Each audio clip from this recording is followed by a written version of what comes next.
आइए दोस्तों शुरुआत की जाए अपने एक नए चैप्टर की। और हमेशा की तरह हम शुरुआत करेंगे अपने कुछ एग्जाम्पल से। इन्हीं एग्जाम्पल के बेसिस पर हम डिसाइड करेंगे कि आखिरकार हम किस टॉपिक की बात कर रहे हैं। जी हाँ, तो इन एग्जाम्पल से शुरुआत करते हैं। आप खुद ही अपने आप सोचकर बताइएगा कि आखिरकार अगर ए सिर्फ सोचता है, ए क्या कर रहा है, सोच रहा है that I want to shoot be to death. सोचकर बताइए कि भैया मैं बी को जान से मार देना चाहता हूं।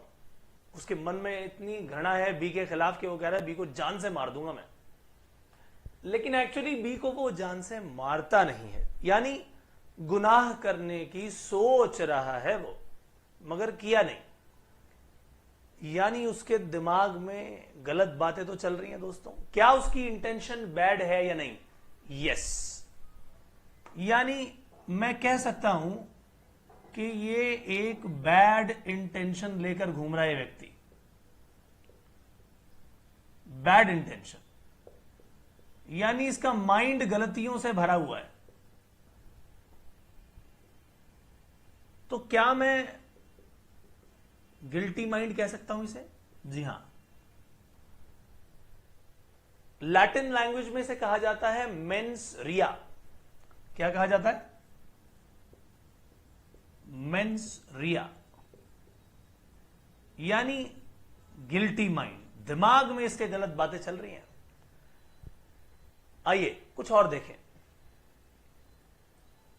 एक्स और वाई ये दोनों रेलवे ब्रिज पर खड़े हैं, नीचे से ट्रेन जा रही है और वाई के हाथ में देखिए पिस्टल है और वो एक्स को धमकी दे रहा है कि तेरे पास जो कुछ है निकाल दे वरना यहीं पर शूट कर दूंगा। अब एक्स अपने आप को डिफेंड करने के चक्कर में उससे धक्का देता है आगे बढ़कर और उसकी बंदूक दूर चली जाती है।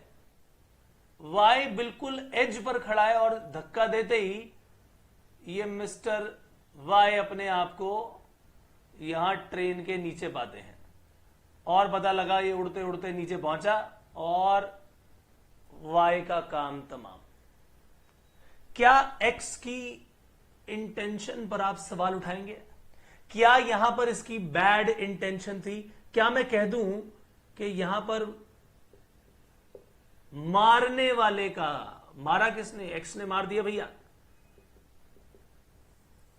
क्या यहां एक्स का गिल्टी माइंड था या नहीं? यहां पर तो बात तय है कि मिस्टर ए इस मेंस रिया से, गिल्टी माइंड से ग्रसित थे। लेकिन क्या मिस्टर एक्स यहां पर वाकई वाई को मार देना चाहते थे? क्या वाई का मर्डर करने की इसकी थॉट थी या फिर उसने सेल्फ डिफेंस में वाई को धक्का दिया? तो हम कहेंगे यहां पर मिस्टर एक्स का गिल्टी माइंड तो नहीं था।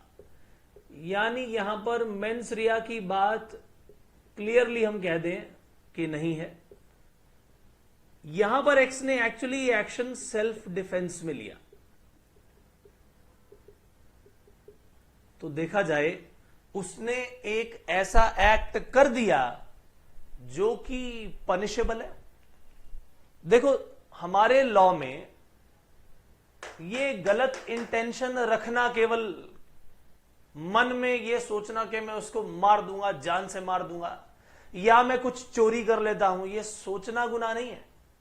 किसी भी गलत काम को करने की बात सोचना गुनाह नहीं है जब तक कि वो गलत काम कर न दिया जाए। अब आप कहोगे अगर गलत काम कर दिया तो भैया यहां तो एक्स ने गलत काम कर दिया, यहां पर तो उसने धक्का दे दिया और वाई मर गया, यहां पर तो उसने एक्शन कर दिया। जी बोलो पनिशेबल है या नहीं? यही सवाल हमारे दिमाग में आता है। तो दोस्तों हमारे देश में इस क्राइम की बात अगर करें, हम आज पढ़ने जा रहे हैं क्राइम्स के बारे में। क्रिमिनल प्रोसीजर कोड की शुरुआत है दोस्तों आज की, और हम उन सारे के सारे केसेस के बारे में बात करनी शुरू करेंगे। सबसे पहले ऑफेंसेस के बारे में कि आखिरकार ऐसा एक्ट या ओमिशन, क्या कहा मैंने, एक्ट या ओमिशन जो पनिशेबल है हमारे देश में। ये एक्ट जो मर्डर का एक्ट था, यहां पर एक्ट एक्स ने जो किया एक तरह से मर्डर ही कर दिया वाई का, भले उसने सेल्फ डिफेंस में किया हो, अपने आप को बचाने के लिए, मगर ये एक्ट कैसा था दोस्तों, ये एक ऐसा एक्ट है जो कि पनिशेबल है। लेकिन पहले केस में तो कोई एक्ट है ही नहीं, एक्ट तो किया ही नहीं भाई, बस सोच रहा है वो व्यक्ति। मगर दूसरे केस में एक्ट कर दिया गया, हालांकि उसकी सोच गलत नहीं थी। तीसरा केस देखते हैं, फिर वापस इस पर आएंगे। अब एम एक गुंडा है, उसने इस डंडे से एन को मार मार के लहूलुहान कर दिया और एन की डेथ हो जाती है। So M beats N to death, ये गुंडा है।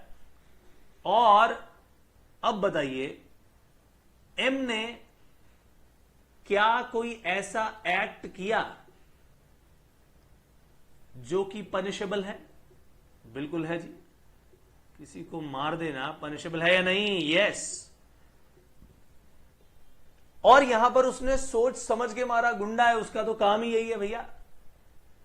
और इसका मतलब यह है कि उसका गिल्टी माइंड भी रहा होगा, मारने की ही इच्छा से उसने डंडा उठाया और जानबूझ के ये काम किया, सोच समझकर, भली भांति सोच समझकर काम किया। तो दोस्तों, ऑफेंस, क्रिमिनल प्रोसीजर कोड में जब मैं बात करूंगा किसी ऑफेंस की, तो ऑफेंस एक ऐसा एक्ट या ऐसा ओमिशन है। ओमिशन क्या है इसके बारे में बात करूंगा। फिलहाल आप बात करिए उस एक्ट की जो कि हमारे यहां पनिशेबल है। किसी का मर्डर कर देना भाई पनिशेबल है या नहीं? बिल्कुल है। So for the time being in force, what ever is punishable by law, that is offence.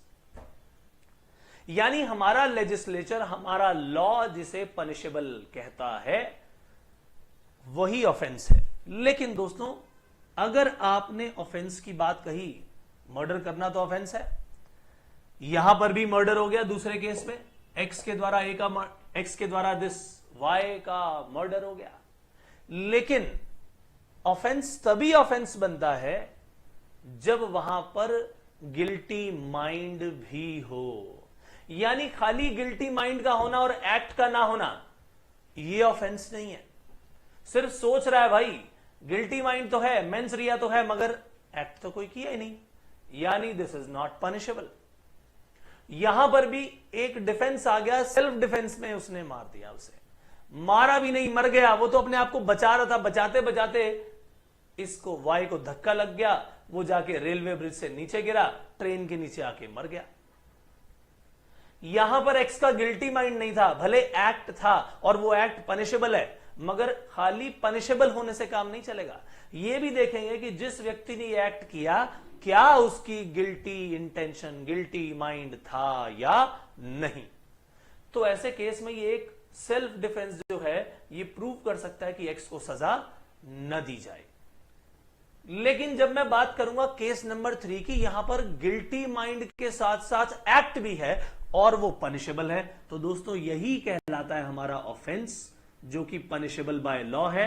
तो ऑफेंस के साथ जब मिल गया क्या, मेंस रिया यानी गिल्टी माइंड, तभी जाके वो क्या होगी, पनिशमेंट। तो खाली ऑफेंस से काम नहीं चलेगा, यहां पर एक्ट कर दिया, जो किया वो एक ऑफेंस है। लेकिन उसकी तह तक जाएंगे, उसकी तह तक जाएंगे कि क्या ये गलत इंटेंशन के साथ किया या नहीं किया। जब तक ये दोनों कंबाइन नहीं हो जाते सजा नहीं दी जाती। क्या ये बात समझ आई?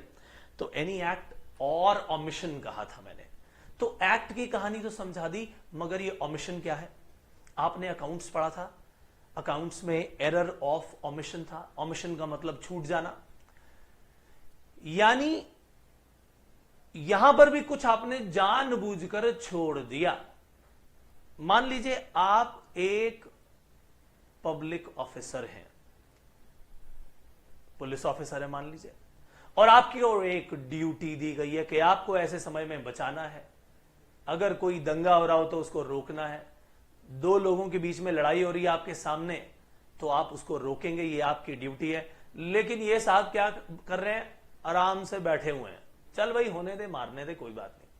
तो आपके द्वारा किया गया ये एक ऑफेंस होगा, क्योंकि आपने अपना ड्यूटी जो था उसको नहीं निभाया। ओमिशन कहलाता ये, यानी फेलियर टू एक्ट।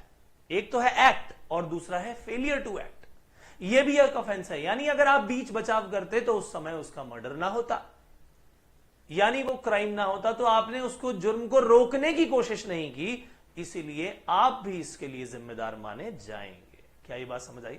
तो ऑफेंस जो है वो एक्ट भी हो सकता है और ओमिशन भी हो सकता है, लेकिन उसमें गिल्टी माइंड का होना जरूरी है। आपने जानबूझकर नहीं किया, देखा कि होने दे भाई, जानबूझ के देखा। आपने अगर कोई काम जानबूझ के नहीं किया तो अलग बात है। यानी any crime which is an offense that is punishable only if it is accompanied by bad intention, guilty mind। क्या ये बात समझ में आई?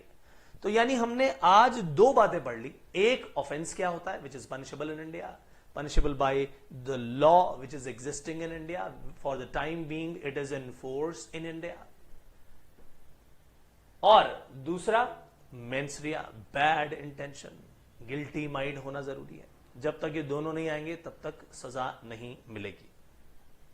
आइए अगले लेवल पर चलें, दो एग्जाम्पल्स देखते हैं।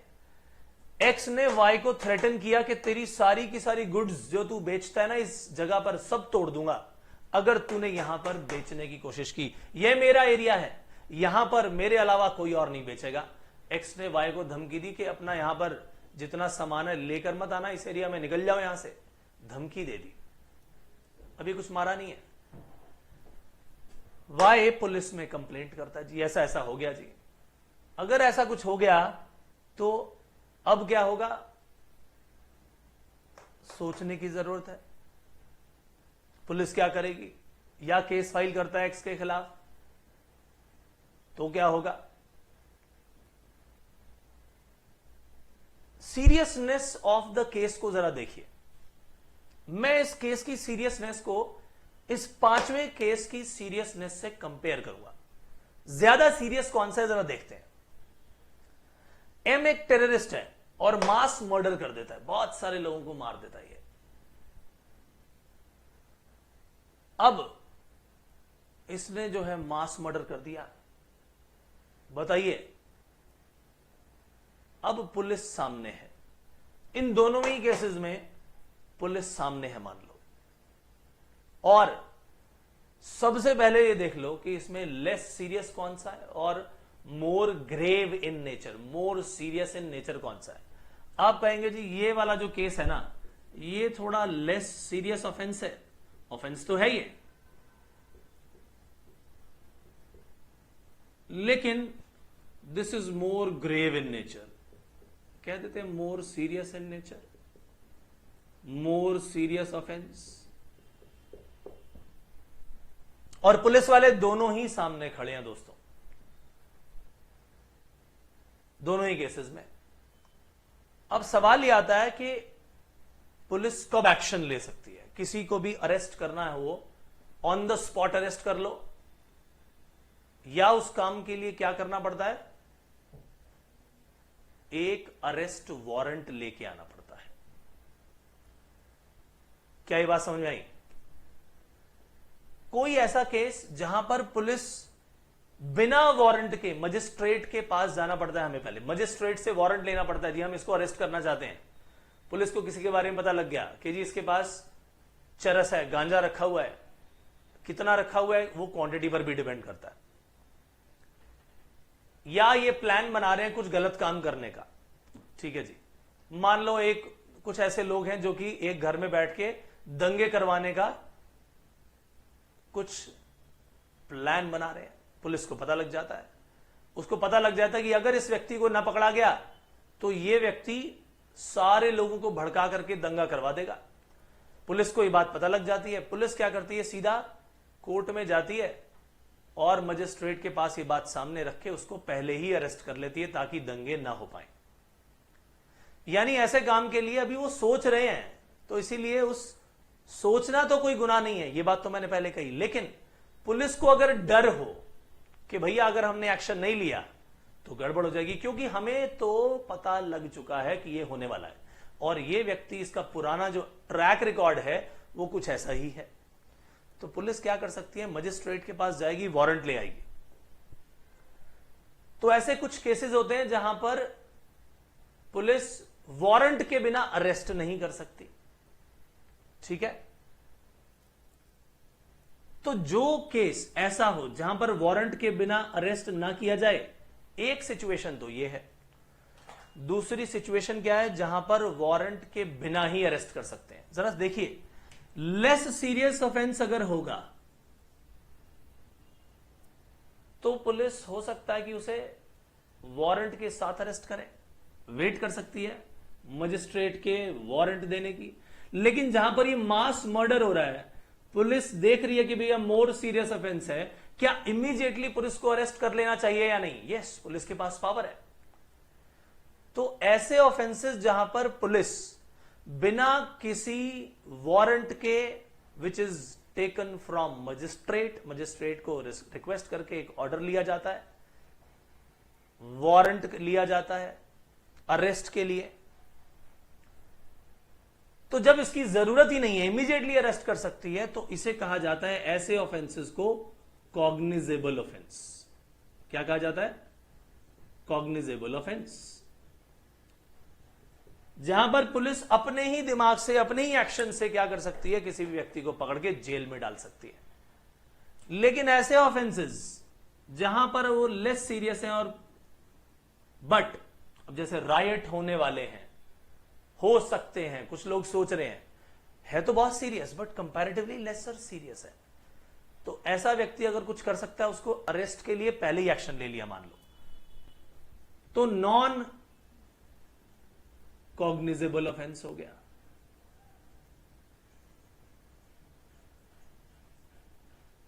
जैसे ये केस था, वो थ्रेट दे रहा है, तो इसके नाम का पहले वारंट जारी करवा लिया जाएगा और इसको पकड़ लिया जाएगा कि भाई तुम्हारे नाम का अरेस्ट वारंट है, तुमने ये गलत काम किया है, तुमने धमकी दी है।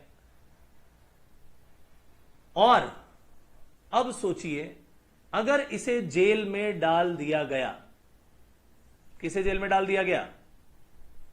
इस व्यक्ति को, मिस्टर एक्स को, जिसने धमकी दी थी। बताइए जरा, ऐसे पर्टिकुलर केस में क्या होगा? ऐसे पर्टिकुलर केस में क्या उस व्यक्ति को छोड़ दिया जाएगा? कानून में एक प्रावधान है कि जब तक उस केस की सुनवाई ना हो जाए, तब तक उस व्यक्ति को जेल से रिहा कर दिया जाए, उसे जेल में ना रखा जाए।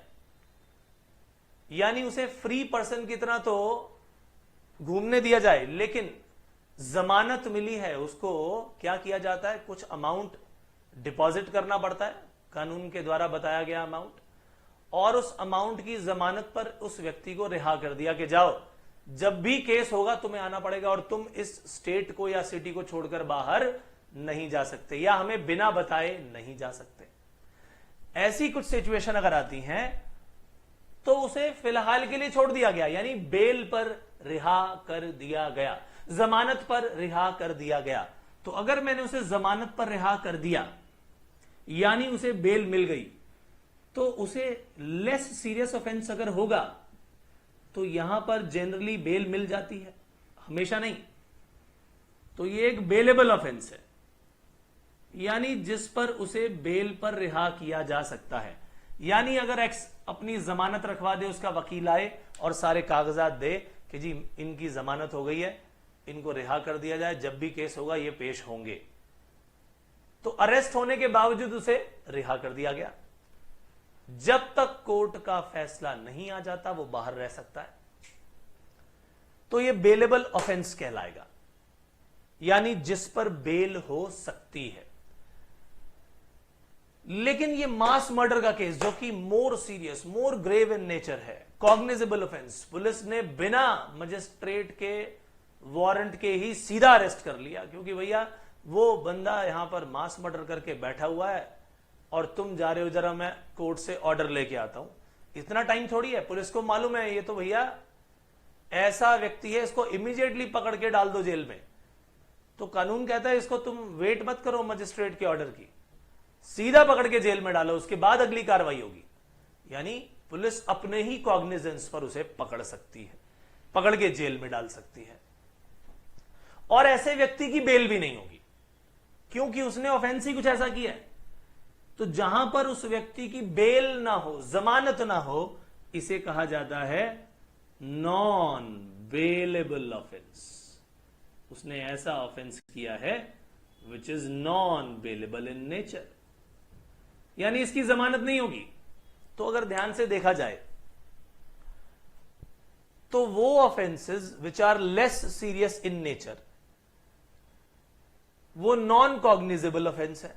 यहां पर जमानत हो सकती है, पुलिस मजिस्ट्रेट के ऑर्डर के बाद उसका जो वारंट मिलेगा, मजिस्ट्रेट से वारंट ऑब्टेन करके ही अरेस्ट करती है।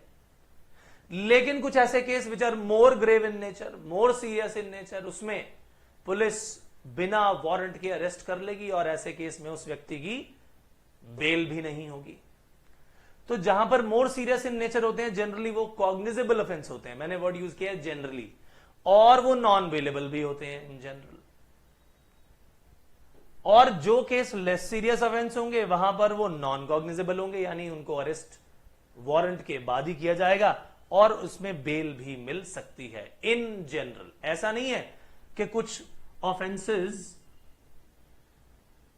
क्रॉस वाले नहीं हो सकते, कुछ ऐसे भी होंगे कॉग्निजेबल ऑफेंस हैं, पुलिस बिना वारंट के अरेस्ट कर लेगी मगर उसकी बेल भी हो सकती है, पॉसिबल है ऐसा। तो ऐसे बहुत सारे केसेस हैं जिनकी सजाएं आईपीसी में दी हुई हैं, इंडियन पीनल कोड में, उसके मल्टीपल एग्जाम्पल हो सकते हैं। ऐसा ये बेसिक आपको पढ़ाने के लिए बस मैंने बताया है कि in general less serious offence में क्या होता है, अरेस्ट होता है वारंट के साथ, बेल हो जाती है। मोर सीरियस में बिना वारंट के अरेस्ट कर सकती है पुलिस और उसमें उसकी जमानत भी नहीं होती। तो शुरुआत की थी हमने गिल्टी माइंड और ऑफेंस से, इन दोनों के कॉम्बिनेशन के बाद ही सजा होती है, राइट। और उसके बाद हमने बातचीत की किसकी, कॉग्निजेबल ऑफेंस की और नॉन कॉग्निजेबल ऑफेंस की, और bailable offence and non bailable offence की। तो हमारा एक फर्स्ट शेड्यूल है सीआरपीसी में और वहां पर बताया गया कि भैया कौन से बेलेबल हैं और कौन से नॉन बेलेबल आपके ऑफेंसेस हैं। तो अगर मैं बेलेबल ऑफेंस की बात करूं और नॉन बेलेबल ऑफेंस की, इनके डिफरेंस की बात करूं, तो ये वो बेलेबल ऑफेंस हैं which are less serious in nature, non bailable offence which are more serious in nature, more grave in nature. इसमें बेल ग्रांट हो जाती है और इसमें बेल ग्रांट नहीं होती। अब बेल सिर्फ कोर्ट से नहीं होती, बेल पुलिस इंचार्ज भी कर सकता है, बेल पुलिस इंचार्ज भी कर सकता है। यानी in the matter of course जब यह कार्रवाई चल रही है तो depending upon the nature of the case जो पुलिस इंचार्ज है वो खुद भी छोड़ सकता है जमानत पर। यानी कई ऐसे केसेस आते हैं कि किसी ने आपस में झगड़ा कर लिया, मार पिटाई कर ली, तो फिलहाल जेल में डाल दिया, पकड़ लिया। अगर नहीं करते तो भैया बात आगे भी बढ़ सकती थी, पुलिस को लगा बड़ा सीरियस ऑफेंस है, आए फटाफट से जेल में ले गए, क्योंकि वहां पर बात आगे बढ़ सकती थी। इसीलिए कोर्ट के वारंट का इंतजार नहीं किया गया। लेकिन जब भी जेल में डालेंगे 24 घंटे के अंदर उसे पेश करना पड़ेगा, कहां पर, मजिस्ट्रेट के सामने। अब सवाल यह आता है कि भाई मुझे मालूम है कि आसपास के छोटे मोटे केसेस हो रहे हैं, ये आसपास की लड़ाई हो गई तो पुलिस अपने आप ही सुलझा लेती है। पुलिस कहेगी ठीक है भाई तुम दोनों क्यों लड़के लड़ रहे थे, उसने कहा जी इसने मेरी साइकिल तोड़ दी, उसने कहा इसने मेरी बॉल छीन ली थी जी, आपस में झगड़ा हो गया छोटी मोटी बातों पर। तो पुलिस इंचार्ज खुद ही क्या कर सकता है, उन दोनों को अब उसे लग रहा है कि वो उसे डंडे से मार ही देता, तो पुलिस ने आके पकड़ लिया कि भाई तुम आसपास का माहौल खराब कर रहे हो। तो ऐसी पोजीशन में होगा क्या, ऑफिसर इंचार्ज खुद ही बेल दे सकता है। लेकिन अगर थोड़े और सीरियस ऑफेंस हो, जहां पर पूरा प्रोसेस में लिखा है कि ये केस तो मजिस्ट्रेट के पास ही जाएगा, तो वहां पर मजिस्ट्रेट के ऑर्डर के बाद ही बेल होगी। लेकिन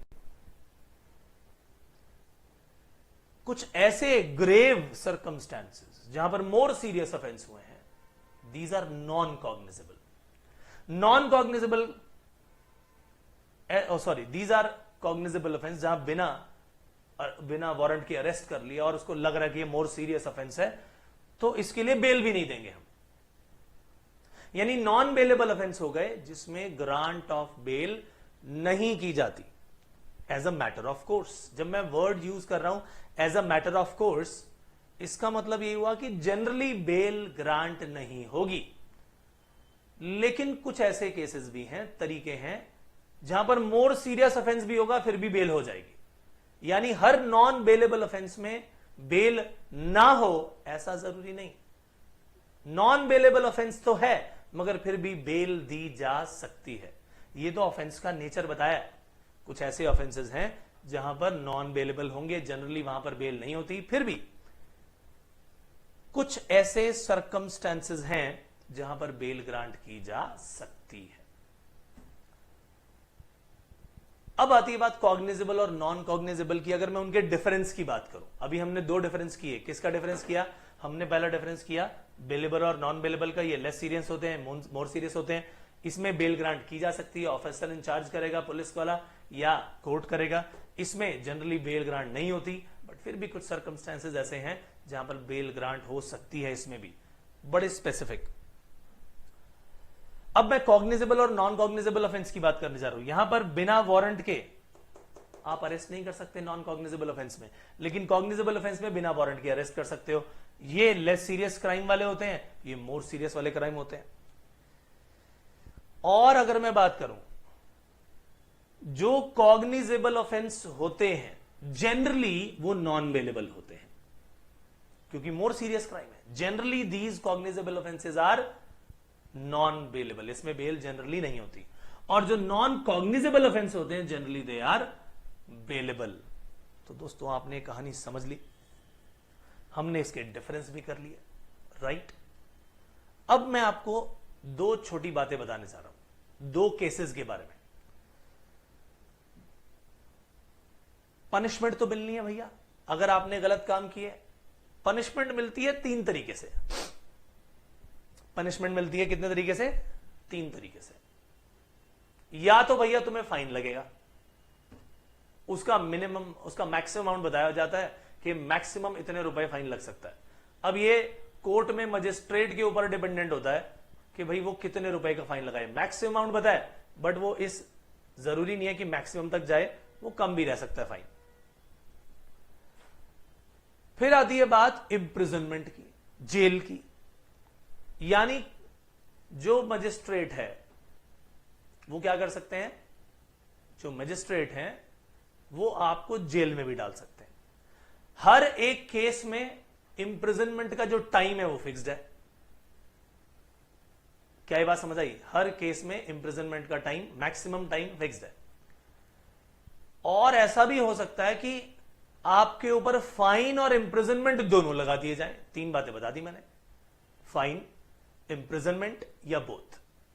मैक्सिमम फाइन भी बता दिया जाता है लॉ में, मैक्सिमम इम्प्रिजनमेंट भी बता दी जाती है, राइट। अब ये इस पर्टिकुलर कोर्ट के मजिस्ट्रेट साहब को तय करना है कि कितना फाइन या कितनी सजा दी जाए। अब इम्प्रिजनमेंट फॉर लाइफ भी हो सकती है, पूरी लाइफ के लिए आपको जेल में डाल दिया। लाइफ का मतलब अब यहां पर 14 साल भी हो सकता है, उससे ज्यादा भी हो सकता है। ऐसा नहीं हो सकता कि जब तक आप मरोगे नहीं तब तक यहीं पर रहोगे, ऐसा नहीं होता। प्लस डेथ सेंटेंस भी हो सकता है, जैसे अफजल गुरु को दे दी गई भैया फांसी, क्योंकि वो टेररिस्ट एक्ट था, राइट, इसी वजह से फांसी दे दी गई, तो डेथ सेंटेंस भी दिया जाता है। अब अगली बात यह आती है कि कैसा केस, किस तरह के केस की बातचीत चल रही है।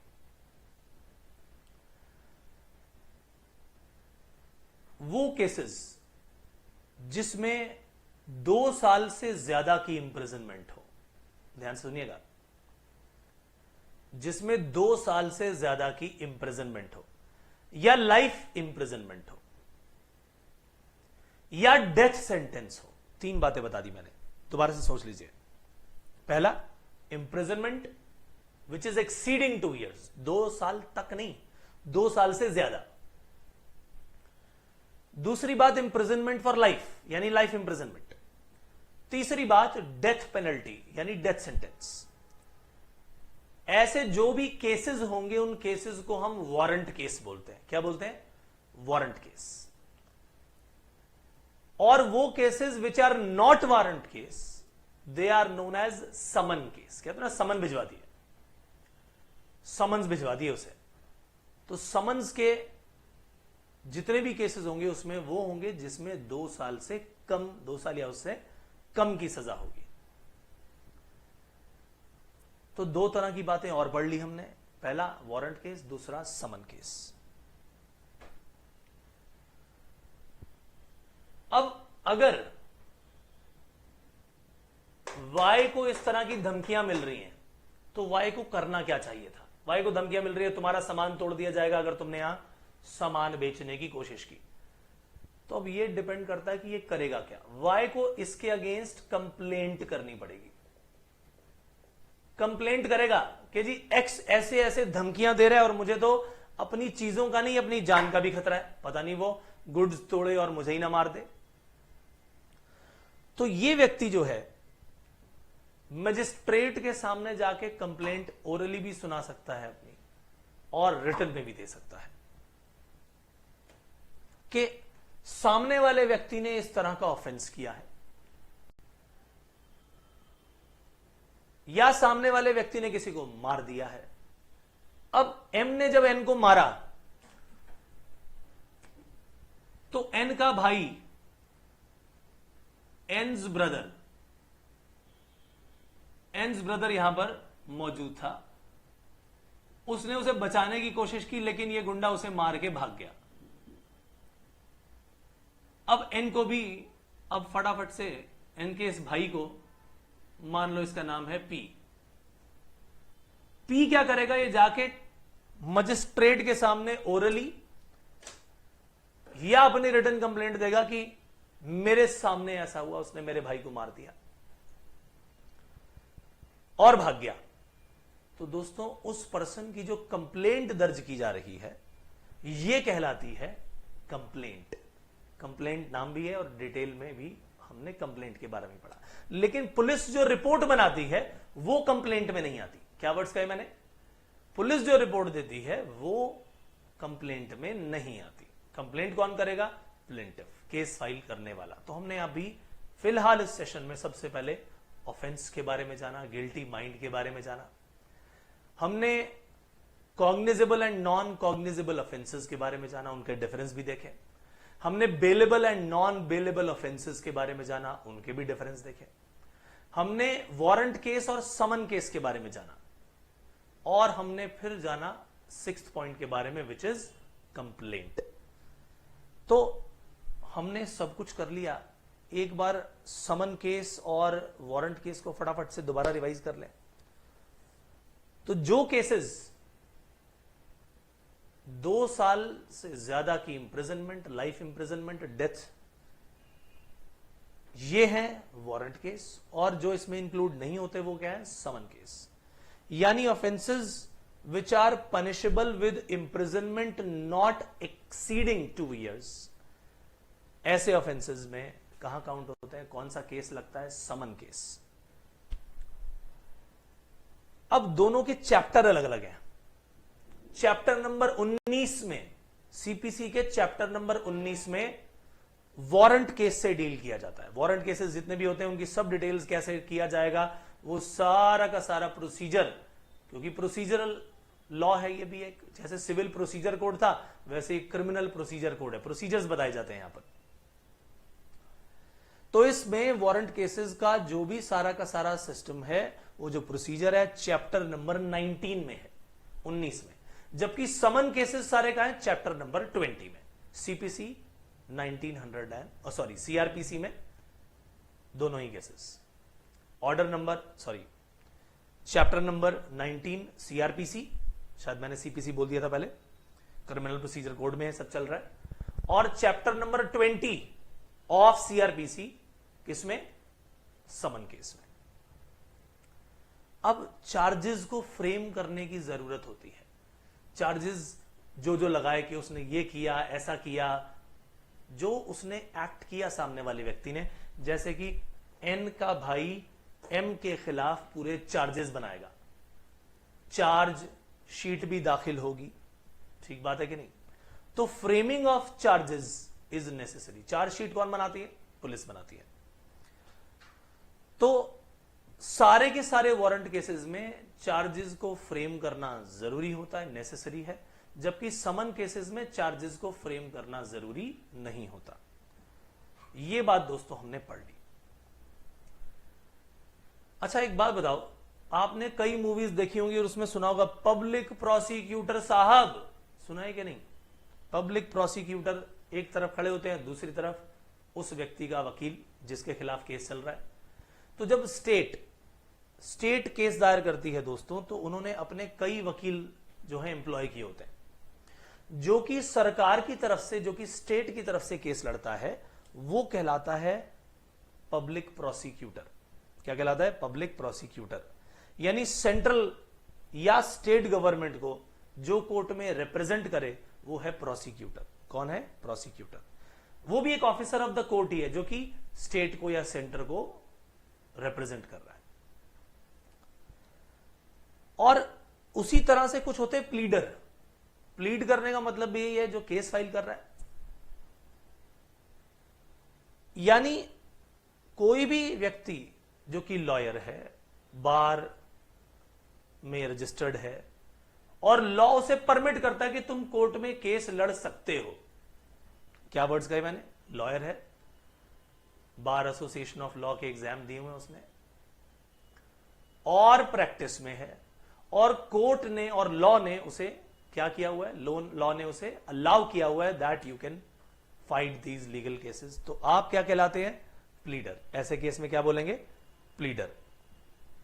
और अगर कोर्ट की परमिशन से कोई व्यक्ति इस तरह के काम को करे तो भी वो क्या है, प्लीडर है। आपने एक मूवी देखी होगी अक्षय कुमार की, जिसमें वो कहता है जी मैं अपना केस खुद ही लड़ूंगा। एक मूवी थी जिसमें वो एक ऑफिसर था, याद है, तो उसने कहा था जी मैं अपना केस खुद ही लड़ूंगा। यानी ऐसे पर्टिकुलर केस में भी जो व्यक्ति अपना केस खुद लड़ रहा है, किसी और प्लीडर को लेकर नहीं आता, लॉयर भी नहीं है प्रोफेशन से, और लॉ उसे इजाजत दे देता है कि तुम ये केस लड़ लो, सामने वाला वकील ही क्यों ना हो, तुम ये केस अपने आप लड़ सकते हो, तो भैया वो भी क्या कहलाएगा, प्लीडर। क्या ये बात समझ आई। तो एक तरह से वो प्लीडर की तरह एक्ट कर रहा है, और कोर्ट की परमिशन से उसे इजाजत मिल गई है, तो भैया ठीक है, कर ले ये काम। तो दोस्तों आज हमने जो सब कुछ किया उसको सम अप करते हैं। राइट, हमने गिल्टी माइंड के बारे में पढ़ा, एक्ट नहीं किया, यहां एक्ट कर दिया मगर गिल्टी माइंड नहीं था। यहां एक्ट और गिल्टी माइंड दोनों ही थे, पनिशेबल हो गया। यहां पर दोनों केसेस में पनिशेबल नहीं था। फिर हमने लेस सीरियस और मोर सीरियस ऑफेंस की बात की। ये कहा जी जो लेस सीरियस ऑफेंस होते हैं वहां पर जनरली वारंट के साथ ही अरेस्ट किया जाता है और बेल मिल जाती है, इसलिए वो जनरली नॉन कॉग्निजेबल ऑफेंस और बेलेबल ऑफेंस होते हैं।